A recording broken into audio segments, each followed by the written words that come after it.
Baik, perkenalkan nama saya Carlos Immanuel Bolik. Saya dari Universitas Kristen Artawacana Kupang.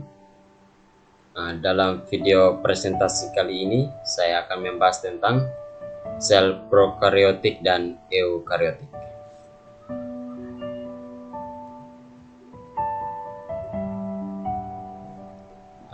Materi pembahasan kita pada kali ini yang pertama yaitu sel prokariotik dan eukariotik. Yang kedua, struktur sel prokariotik dan eukariotik. Yang ketiga, ciri-ciri dan fungsi sel prokariotik dan eukariotik. Yang keempat, perbedaan sel prokariotik dan eukariotik.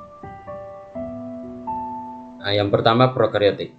Prokariotik adalah kelompok makhluk hidup yang tidak memiliki membran inti sel. Prokariotik memiliki ukuran mikroskopis yang lebih kecil dari eukariotik dan memiliki materi genetik yang lebih sederhana. Struktur sel prokariotik. Ini adalah tampilan gambar dari sel prokariotik. Di sini ada bagian-bagiannya, ada kapsul, ada dinding sel, membran sel, sitoplasma, ribosom, plasmid, pili, flagellum, nukleus. Ciri-ciri sel prokariotik. Yang pertama, sel prokariotik memiliki ukuran 0,1 sampai 5 mikrometer. Yang kedua, memiliki materi genetik berupa DNA yang tidak dibungkus membran inti. Yang ketiga, DNA prokariotik berbentuk sirkuler atau disebut nukleoid. Di luar nukleoid terdapat juga DNA sirkuler lain yang lebih kecil disebut plasmid. Sebagian besar memiliki dinding sel. Yang keempat, aktivitas sel terjadi pada membran plasma dan di dalam sitoplasma. Fungsi bagian-bagian sel prokariotik. Yang pertama, membran plasma. Membran plasma merupakan lapisan di luar sitoplasma yang berfungsi untuk melindungi dan mengatur transportasi sel, serta berperan sebagai penerima rangsangan yang datang dari luar sel. Membran plasma pada sel prokariotik mengalami pelekukan ke arah dalam dan membentuk struktur bernama mesosom. Struktur ini berfungsi sebagai tempat terjadinya respirasi sel, sehingga menghasilkan energi yang digunakan untuk aktivitas di dalam sel. Bagian yang kedua yaitu sitoplasma. Sitoplasma adalah bagian sel berisi cairan yang berfungsi sebagai tempat berlangsungnya metabolisme sel. Kandungan cairan terbanyak dalam sitoplasma adalah air yang mencapai 80-90%. Bagian yang ketiga yaitu nukleus. Nukleus atau inti sel memiliki fungsi untuk mengendalikan dan mengatur seluruh kegiatan sel.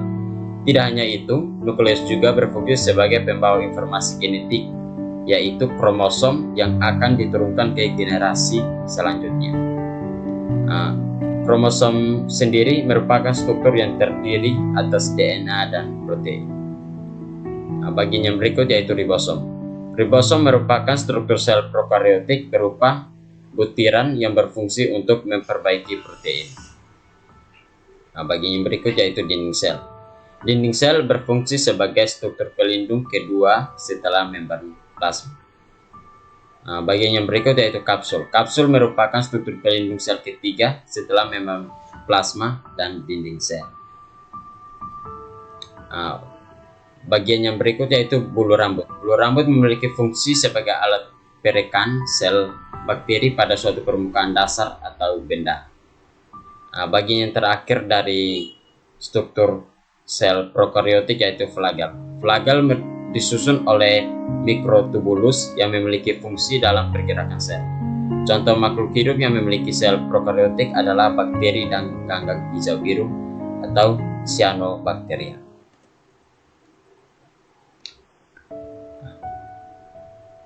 Eukariotik. Sel eukariotik merupakan jenis sel dengan kompleksitas yang lebih tinggi dibandingkan dengan jenis sel lainnya seperti prokariotik. Eukariotik berada di dalam takson Eukarya atau Eukariota. Sel eukariotik adalah jenis sel yang memiliki sistem endomembran seperti mitokondria dan badan Golgi. Sel eukariotik berbentuk uniseluler atau memiliki satu sel, dan multiseluler atau banyak sel yang menyusun tubuh organisme. Ini adalah tampilan gambar dari struktur sel eukariotik. Ini ada bagian-bagiannya, ada retikulum endoplasma kasar, ribosom, ada nukleoplasma, nukleolus, membran inti, aparatus Golgi, sentriol, lisosom, ada sitoplasma, ada membran sel, ada retikulum endoplasma halus, dan ada mitokondria. Ini ada ciri-ciri dari sel eukariotik. Yang pertama, struktur organel dibatasi oleh membran yang disebut sebagai sistem endomembran. Yang kedua, sel eukariotik bersifat multiseluler dan uniseluler. Yang ketiga, sel eukariotik memiliki dua cara reproduksi, yaitu reproduksi aseksual melalui mitosis dan reproduksi seksual melalui meiosis. Yang keempat, memiliki ukuran berdiameter 10 kali lebih kecil dari sel prokaryotik, yaitu sekitar 10 sampai 100 mikrometer. Yang kelima, sel eukariotik memiliki bagian inti yang diselubungi oleh membran. Dan yang terakhir, sel eukariotik melakukan pembelahan sel secara aseksual dan seksual melalui proses difusi sel. Fungsi dan bagian-bagian sel eukariotik. Yang pertama, inti sel. Inti sel berisi bahan genetik makhluk hidup atau DNA yang merupakan tempat berbagai fungsi sel dikendalikan dan diatur, yang tertutup oleh selubung inti. Yang kedua yaitu dinding sel.